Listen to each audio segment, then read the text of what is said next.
The call came on a Tuesday afternoon while I was reviewing foundation grant proposals in my office overlooking Central Park. Emma, it's Mom.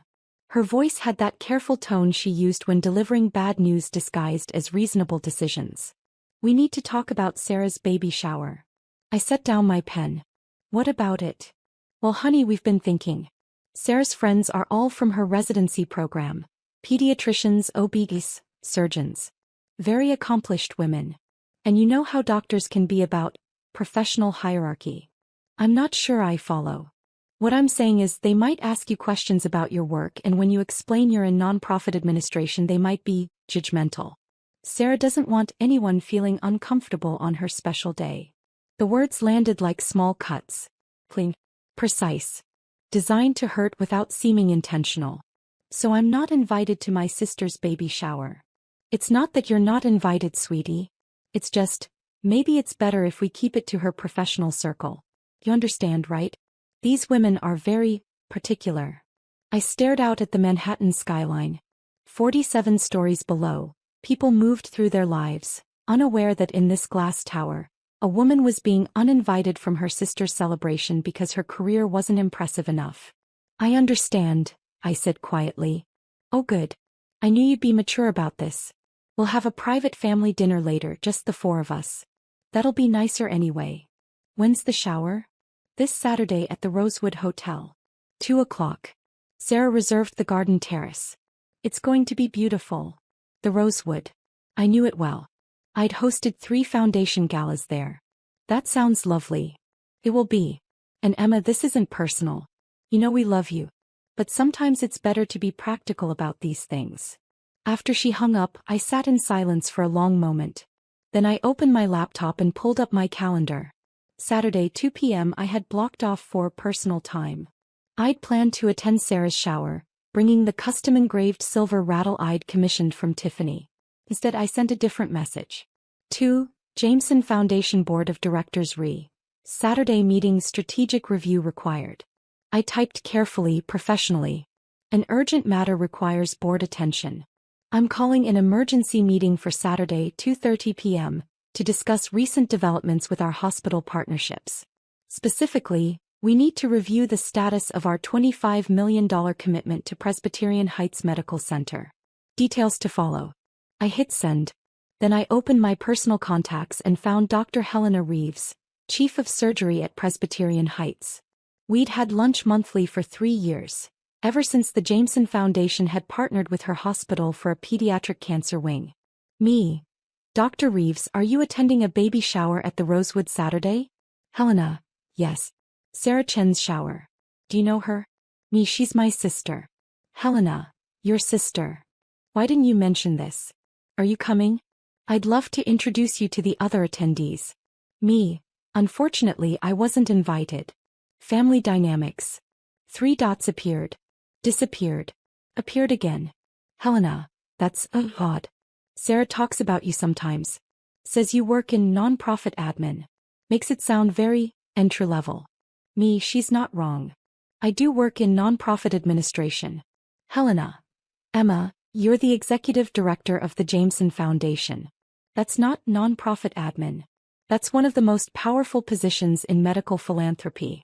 Me, Sarah doesn't know that. Helena. How does she not know that? Me, because I've never corrected her assumptions. It seemed easier than explaining. Helena. And now she's excluded you from her shower because she thinks you're not successful enough for her doctor friends. Me, something like that. Helena. Emma, Presbyterian Heights received $8 million from Jameson last year. Sarah did her residency there. She's been bragging to everyone about working at the most well-funded hospital in the city. She has no idea that funding came from you? Me, no. Helena. This is absurd. Me, it's fine. I'm used to it. Helena. It's not fine. But I respect your privacy. What's this about Saturday? Me. I'm calling an emergency board meeting. 2:30 p.m. We need to review our hospital partnerships. Helena. All of them? Me. Particularly Presbyterian Heights. There was a long pause. Helena. Emma, the pediatric wing opens in 3 months. We've already spent $17 million of the committed $25 million. If you pull funding now. Me. I'm not pulling anything. I'm reviewing. But the board needs to discuss whether our partnerships align with our foundation's values. Specifically, whether we're supporting institutions whose staff demonstrate the kind of character we want to promote. Helena, this is about Sarah. Me, this is about institutional values. Helena, Emma, me. Helena, I've given Presbyterian Heights $25 million over 3 years. I've attended every fundraiser. I've personally recruited donors. And my sister, who works at your hospital, has decided I'm not accomplished enough to attend her baby shower. That's her choice. But it's also my choice to ensure foundation resources support environments that value all contributions, not just the ones that come with MD credentials. Helena, point taken. But you should know, if the board questions our partnership Saturday, word will get out. Sarah's shower will be full of Presbyterian Heights staff. They'll hear about it. Me, I'm aware. Helena, and you're okay with that? Me, I'm okay with the truth being visible. I sent the message and leaned back in my chair. Imogen. That's what my family called me. My legal name. The name on my birth certificate and driver's license. But professionally I was Emma Jameson Chin. The hyphenated name I'd taken when my grandmother, Catherine Jameson, had named me successor to her foundation. Grandmother Catherine had built Jameson Medical Foundation from nothing. Started with a $50 million inheritance from her pharmaceutical executive husband and turned it into a $780 million philanthropic powerhouse. When she died 5 years ago, she'd left the foundation to me with one instruction: give it to people who'll use it to heal, not to stroke their own egos. I'd been executive director since I was 31. I controlled grant distributions, fundraising, strategic partnerships. Last year alone, we distributed $94 million to medical research, hospital infrastructure, and community health programs. My family knew I worked for Grandmother Catherine's charity. They knew I did grant paperwork. They'd never asked about titles, responsibilities, or scope. Sarah, 4 years older, pediatric surgeon, my parents' pride, had always been the successful daughter. Harvard undergrad. Johns Hopkins Medical School. Residency at Presbyterian Heights. Now chief pediatric surgical resident with a promising career ahead. I was the daughter who'd gone to just Georgetown and ended up in nonprofit work. Never mind that Georgetown's public policy program had led directly to a fellowship at Jameson Foundation, which had led to Grandmother Catherine mentoring me personally for 6 years. My parents introduced Sarah as our daughter, the surgeon. They introduced me as Emma, she works for a charity. I'd stopped correcting them when I'd realized the truth. They needed Sarah to be the successful one. That narrative was comfortable for them. Changing it would require them to reassess 36 years of family dynamics. So I'd let them believe what they wanted. But now Sarah had crossed a line. Not attending the baby shower was one thing. Being explicitly told I wasn't accomplished enough for her doctor friends. That required a response. Not a petty response. Not revenge. Just clarity. Saturday morning arrived cold and gray. I dressed in a charcoal Armani suit, the one I wore to board meetings when I needed to project authority. Pulled my hair into a sleek bun. Minimal jewelry except for Grandmother Catherine's diamond studs. At 1:45 p.m. my phone buzzed. Sarah, baby shower starting soon. Wish you could be here, but I know you understand why it's better this way. Love you. I didn't respond. At 2:15 p.m., I walked into the Jameson Foundation's emergency board meeting. 12 board members, all distinguished medical professionals and philanthropists. The room overlooked the East River, floor-to-ceiling windows, modern minimalist design. Thank you all for coming on short notice, I began. We need to discuss our hospital partnerships, specifically Presbyterian Heights Medical Center. Dr. Richard Thornton, board chairman and former Surgeon General, leaned forward. Emma, we've committed $25 million to Presbyterian Heights. The pediatric wing is nearly complete. What's the concern? The concern is institutional culture. We've invested significant resources in Presbyterian Heights based on their commitment to inclusive, patient-centered care. I need to verify that culture extends to how they treat all contributors, not just those with medical degrees. Board member Patricia Zhao, retired hospital administrator, frowned. Has something happened? I've become aware that some staff at Presbyterian Heights operate under a hierarchy that values only certain types of professional achievement. They've demonstrated a pattern of dismissing non-medical professionals as less valuable. That's concerning, Richard said. Do you have specific examples? I do.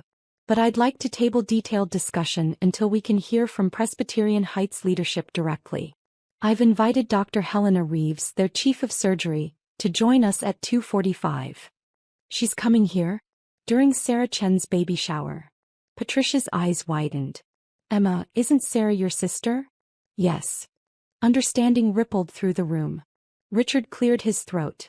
Emma, are you conflating personal family matters with foundation business? I'm ensuring that foundation resources support institutions whose values align with our mission. If Presbyterian Heights staff believe that only physicians contribute meaningfully to medical care, if they actively exclude and diminish other professionals, then we need to reconsider whether they're the right partner for a foundation built on inclusive excellence. The room fell silent. At 2:47 p.m., my assistant showed Dr. Helena Reeves into the conference room. She looked stressed, still in her dress from the shower, clearly having left early. Dr. Reeves, thank you for coming, I said formally.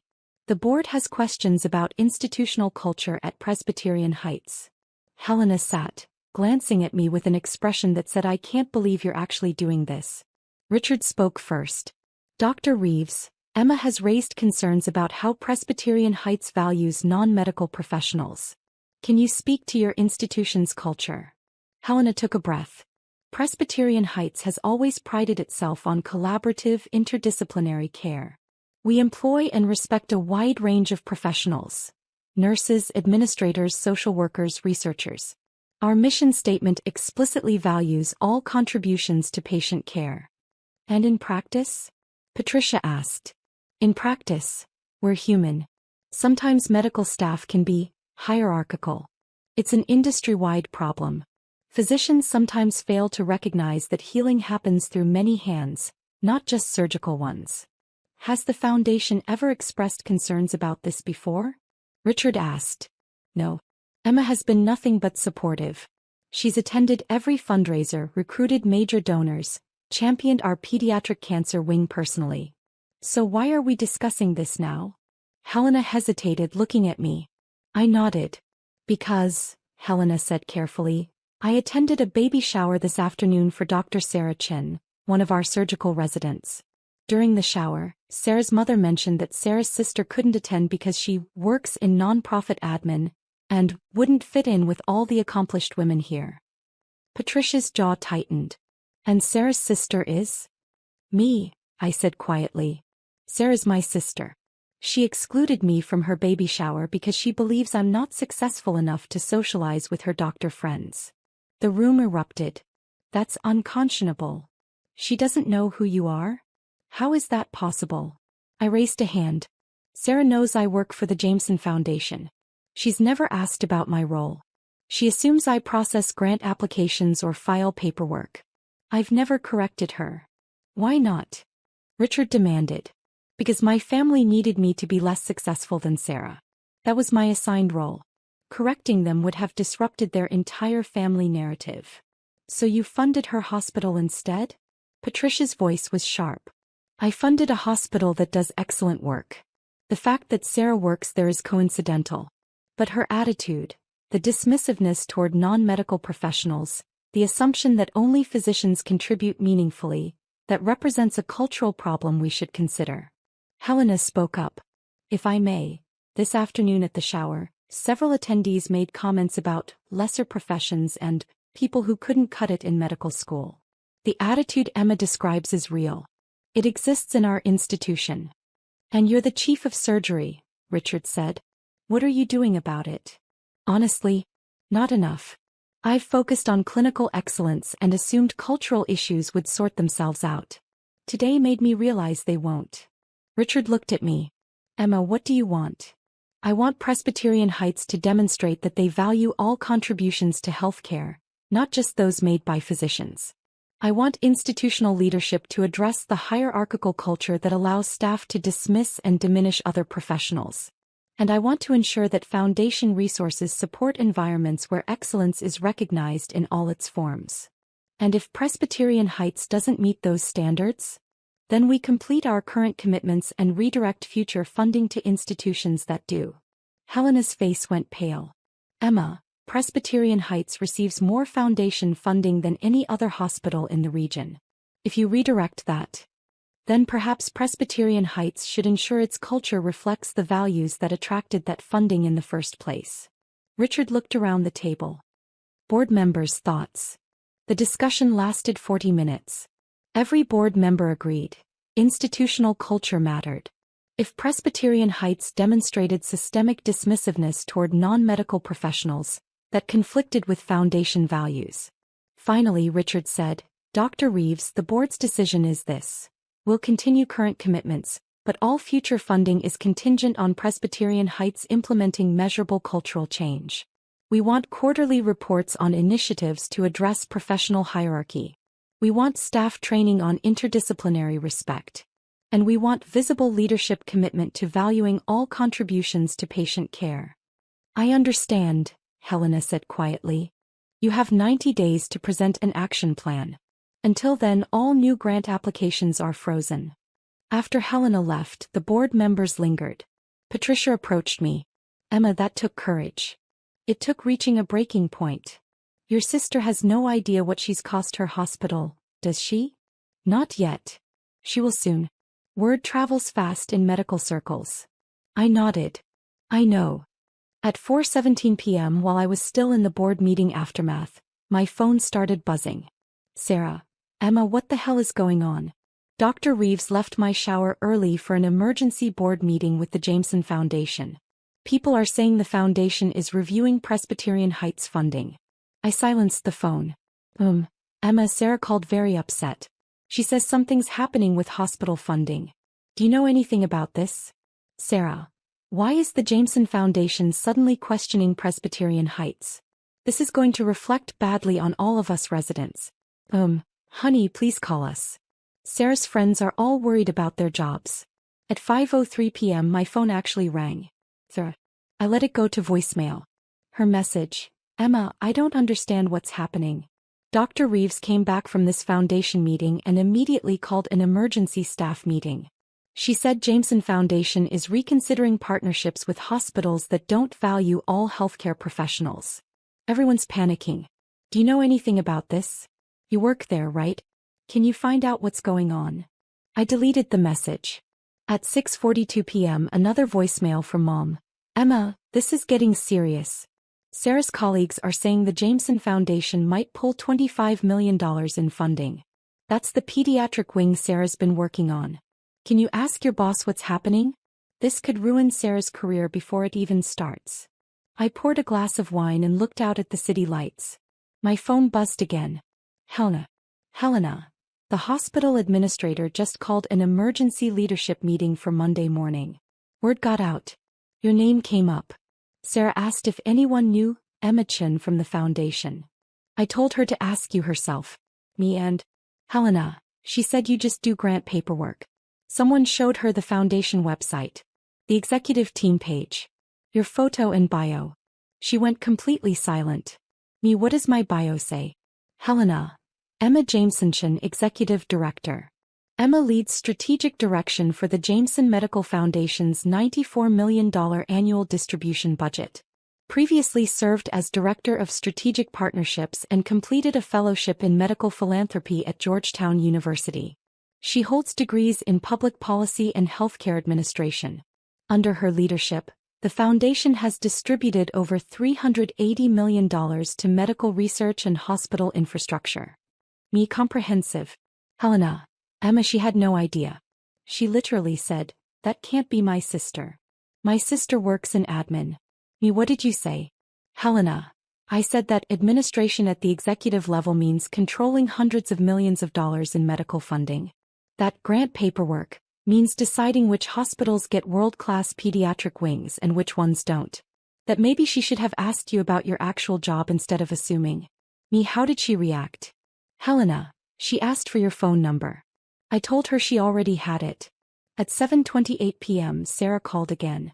This time I answered. Emma. Her voice was tight. I need you to tell me something. Okay. Are you Emma Jameson, Executive Director of the Jameson Foundation? Yes. Silence. Long, painful silence. You're the person who controls the $25 million grant to Presbyterian Heights. I'm the person who recommended that grant to the board, yes. The board approved it. And today you called an emergency board meeting to reconsider. To review our hospital partnerships, yes. Because of what? Because I didn't invite you to my baby shower. Because you didn't invite me to your baby shower because you thought I wasn't accomplished enough to socialize with your doctor friends. There's a difference. Emma, that's not, I didn't mean. You meant exactly that, Sarah. Mom called me Tuesday and said your friends are all from your residency program, very accomplished women, and that they might be judgmental about my work in nonprofit administration. She said you didn't want anyone feeling uncomfortable on your special day. I was trying to protect you. From what? From successful women who might ask me questions about my work? Sarah, I oversee nearly $100 million in annual medical grants. I partner with hospital CEOs and research directors. I recruit billionaire donors and negotiate multi-year funding commitments. What exactly was I being protected from? I didn't know you did all that. You never told me. You never asked. In 10 years of holiday dinners, you've never once asked me what I actually do. You've asked me if my job has good benefits, if it's stressful, if I'm happy doing charity work. But you've never asked about my responsibilities, my budget, my strategic decisions. Because you said you worked in grant administration. I said I worked for the Jameson Foundation in grant administration. Which is accurate. I administer grants. It's just that, administer, at my level means, direct the distribution of $94 million annually. But you heard, administration, and decided that meant I was a paper pusher. Sarah's voice cracked. So you're punishing my hospital because I made assumptions about your job? I'm not punishing anyone. I'm ensuring that foundation resources support institutions whose culture aligns with our values. Presbyterian Heights has a problem with professional hierarchy. Staff there, including you, operate under the assumption that only physicians contribute meaningfully to healthcare. That conflicts with our foundation's mission. That's not fair. Isn't it? Sarah, you excluded me from your baby shower because you thought my career was too unimpressive for your doctor friends. You made that decision based entirely on professional hierarchy. You demonstrated exactly the cultural problem I'm concerned about. Emma, if the foundation pulls funding, the pediatric wing won't open. I've been working on that project for a year. It's going to be my specialty focus. Then maybe Presbyterian Heights should demonstrate that they value all the people who make that wing possible. The administrators who coordinate construction. The fundraisers who secure donations. The grant directors who approve funding. The foundation executives who champion the project. Not just the surgeons who'll work there. You're being vindictive. I'm being consistent with foundation values. There's a difference. Emma, please. This will ruin my career. Everyone knows the pediatric wing is funded by Jameson Foundation. If that falls apart, it reflects on all of us residents. Then work with Dr. Reeves to change the culture. Show institutional commitment to valuing all healthcare professionals.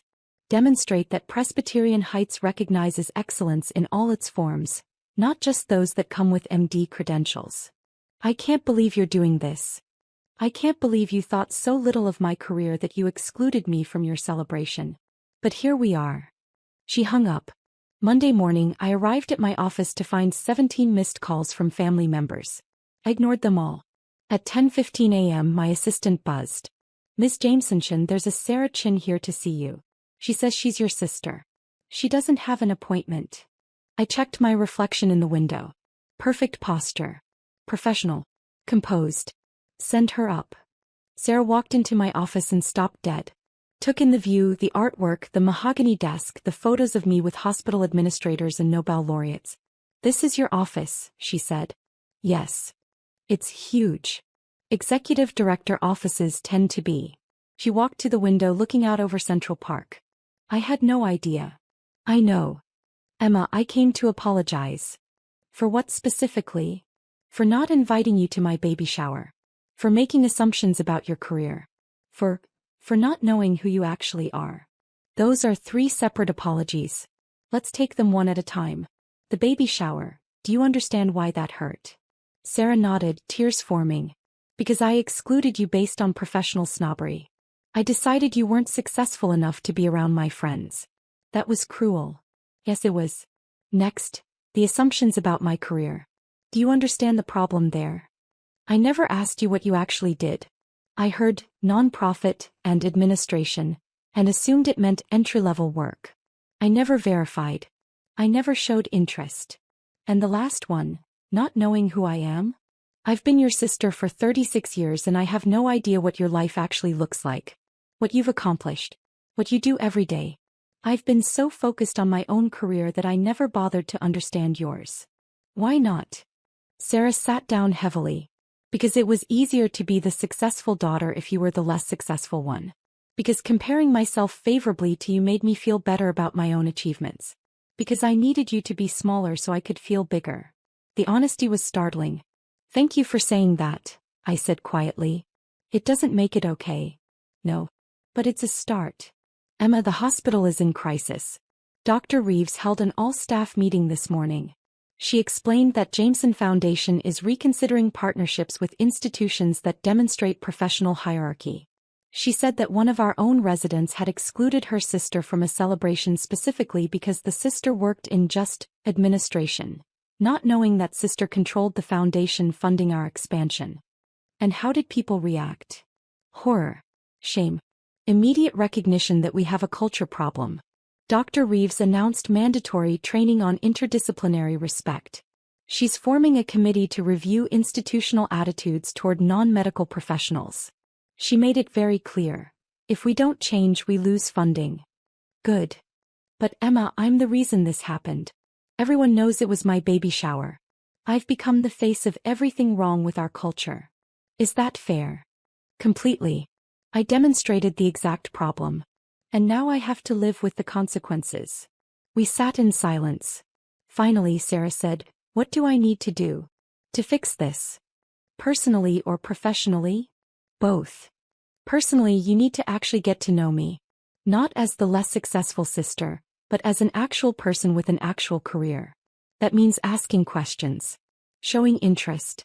Treating my work with the same respect you want for yours. Done. What else? You need to sit with the discomfort of realizing you were wrong about me. Not rush past it. Not make it go away quickly. Actually feel it. I'm feeling it. Good.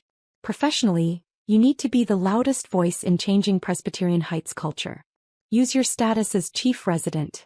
Make it clear that professional hierarchy is unacceptable. Lead the change. I will.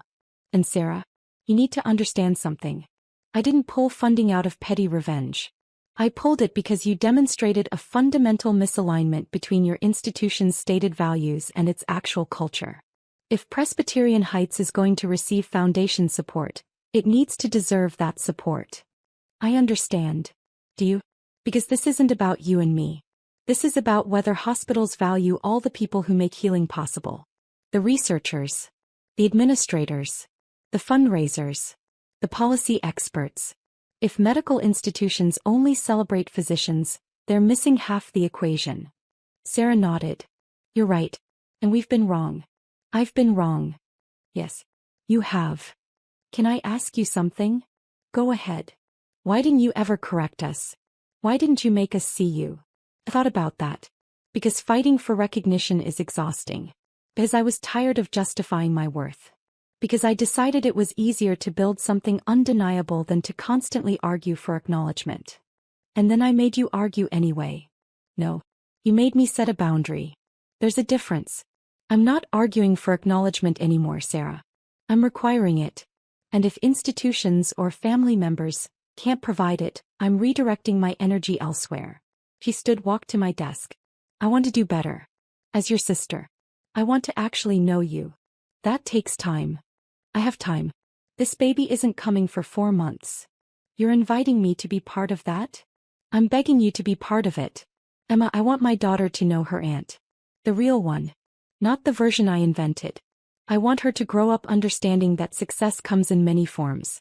That leadership isn't just about surgical skill. That the woman who funds pediatric wings is just as important as the woman who operates in them.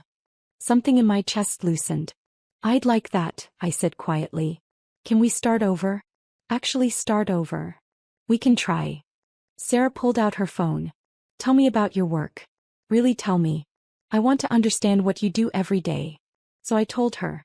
About the grant review process. The strategic partnerships. The donor cultivation. The foundation board meetings where we decided which medical innovations deserved funding. About the pediatric cancer wing at Presbyterian Heights.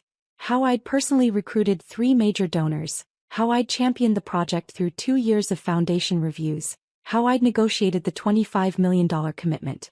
About the other hospitals we supported. The research labs. The community health programs. Sarah listened. Really listened. Asked questions. Took notes. Emma, you've built something incredible. Thank you. And I've been treating you like you were unsuccessful. Yes. I'm so sorry. I know.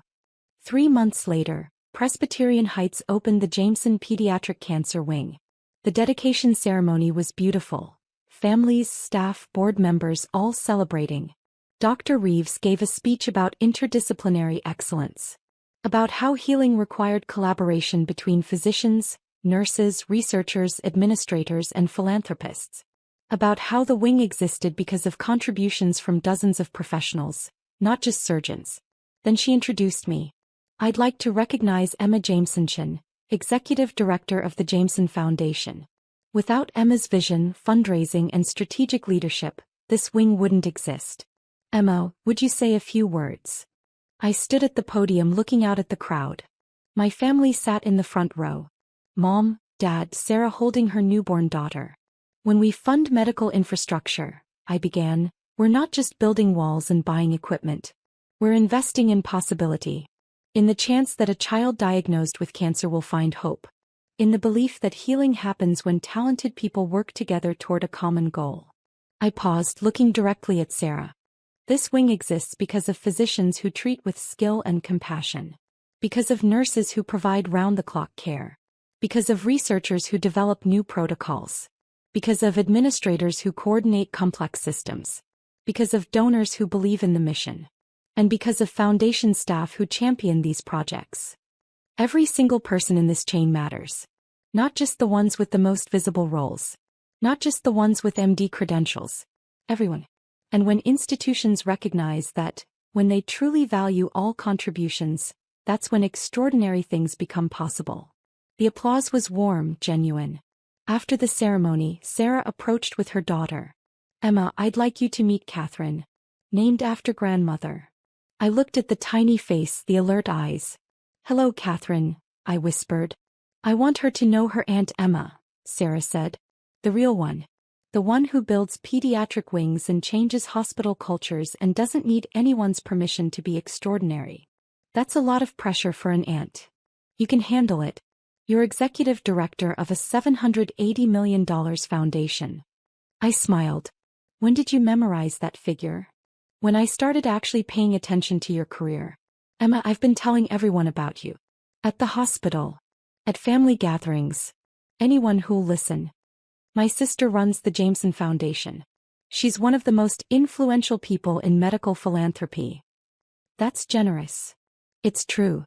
And I should have been saying it for years. Mom approached, dabbing her eyes. Emma, that speech was beautiful. We're so proud of you. Thank you, Mom. I'm sorry we didn't understand earlier.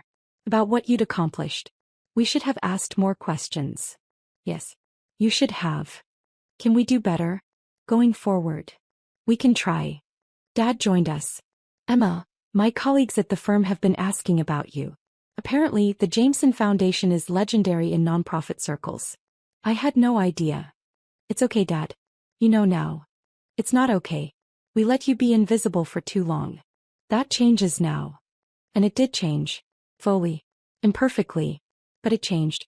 Family dinners became actual conversations about my work. Holiday gatherings included questions about foundation projects. Sarah called regularly not just for big events but to ask how my week had been. The transformation wasn't instant. Years of dismissal don't disappear overnight. But it was real. And that was enough. 6 months after the pediatric wing opened, I received a letter from Presbyterian Heights.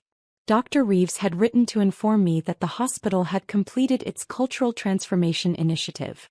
Staff training on interdisciplinary respect. New policies valuing all professional contributions. Measurable improvements in how non-medical professionals were treated. The letter concluded. This change began with a difficult conversation. With your willingness to demand better. We're grateful for your leadership and your refusal to accept a culture that didn't deserve your foundation's support. I called the board meeting. Presbyterian Heights has done the work, I told them. They've demonstrated genuine cultural change. I recommend we approve their application for the next phase of funding. Richard smiled. The research lab expansion? Yes. $18 million over 3 years. And you're confident they've earned this? I am. The board voted unanimously to approve. After the meeting, Patricia pulled me aside.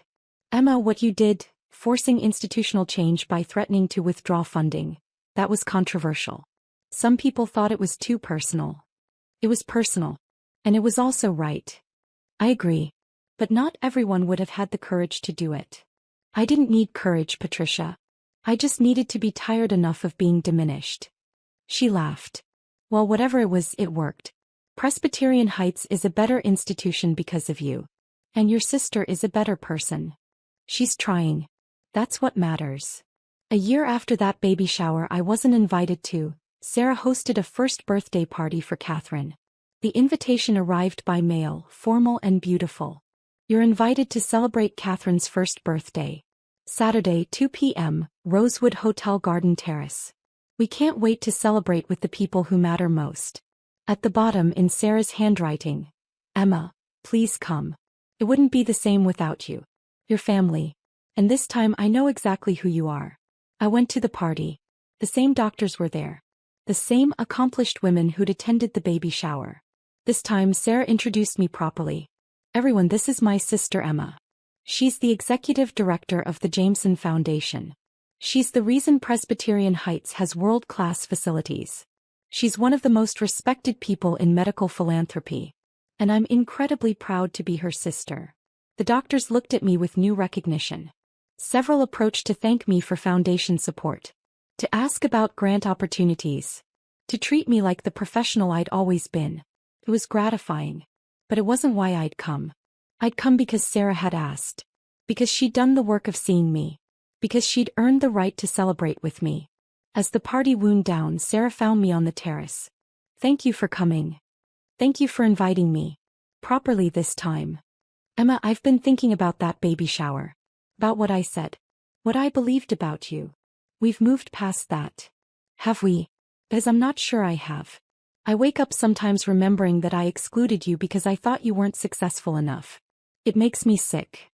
Sarah, you're allowed to forgive yourself. Am I? Even though I was so wrong. Especially because you were wrong. You recognized it. You changed. That's what matters.